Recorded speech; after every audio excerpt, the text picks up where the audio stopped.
Hello，各位朋友，大家好。今集同大家講下係點樣提高引體上升，因為呢個都係一個常見嘅問題。咁首先就係引體上升其實分好多種嘅，究竟係你想提升耐力啊，即係話由10下拉到變11下，或者係爆炸力啊，即係話本身你可以拉到個下巴，但係你想拉到胸或者拉到下腹咁樣，或者你想提升嗰個叫絕對力量。絕對力量就係話，如果你本身可以拉10公斤嘅，但係你想拉12公斤咁樣假設啦，咁呢叫絕對力量啦。咁如果大家了解咗少少關於呢啲3種類型嗰啲引體上升啦，咁你就知道咁我講嗰陣時大家會更加明白嘅。咁第一個叫耐力訓練啦，耐力訓練咁你耐力訓練其實就係一種節奏性訓練嚟嘅，係長期睇下你點樣把握嗰個節奏啊、幅度咁樣，就好似跑步咁樣由10公里跑20公里，再跑40公里咁樣，就係要通過長時間練習嘅。咁引體上升一樣，呢啲耐力訓練係長時間練習。咁呢度就唔講太多，我淨係同大家介紹下一個遞減嘅方法。遞減方法就係，假如你可以拉10下引體嘅，咁你就乘0.8啦，乘0.8，咁就係10乘0.8都係8啊嘛。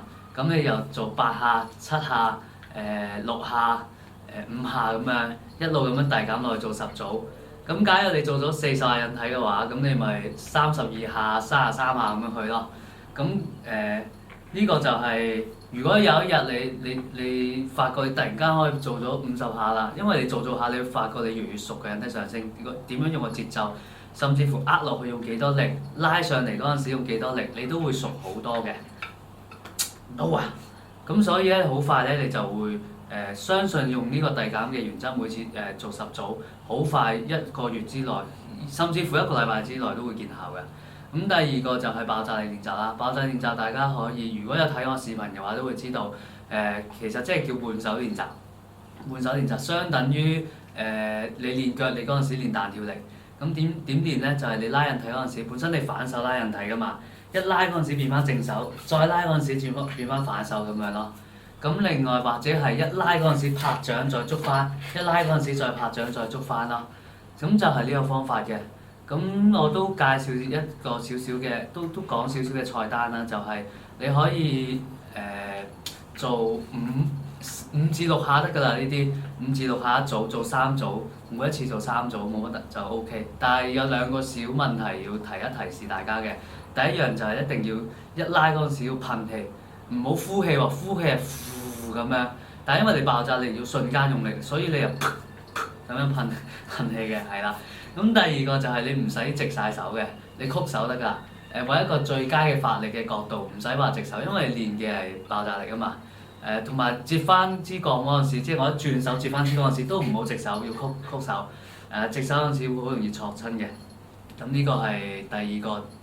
有關嗰個叫咩爆炸力啦。第三個就係絕對力量。咁絕對力量冇得講啊，其實絕對力量都係靠循序漸進嘅。咁我哋都係好似我咁樣啦，咁我就會係40零公斤咁拉啊，拉到假如我淨係拉到1下嘅，咁我咪算咯，咁咪拉40零公斤。下一次再拉40零公斤，可以拉咗2下啦，咁我就好開心啦，係咪？咁咪試下拉3下。咁只要可以俾我拉到3下以上嘅咧，咁我就會轉㗎，我就會轉。50零公斤啊咁樣，當然即係咁講啫，轉幾多公斤就大家自己玩嘅，即係自己決定。當然係你43公斤，假如你可以拉到40零公斤，假如你可以拉到3下，其實50公斤都應該可以拉到下嘅。咁一下又用翻我嗰個一下咁拉，終有一日你拉到3下嘅話，你又轉60幾公斤咁樣拉，咁慢慢你嘅絕對量就會增加。其實就係咁簡單嘅啫。咁做。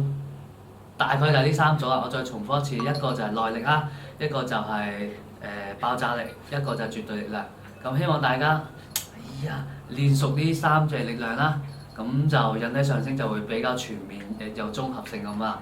咁以後就課堂入邊嘅同學就唔好問我點樣提高引體上升啊，你可以問我點樣提高個下數啊，或者係絕對力量，或者係爆炸力。因為你話提升引體上升，我真係唔知點答你。咁另外可能有啲係問姿勢嘅，但係姿勢通常我哋上堂第一堂之前都會教大家㗎，所以就係咁樣啦。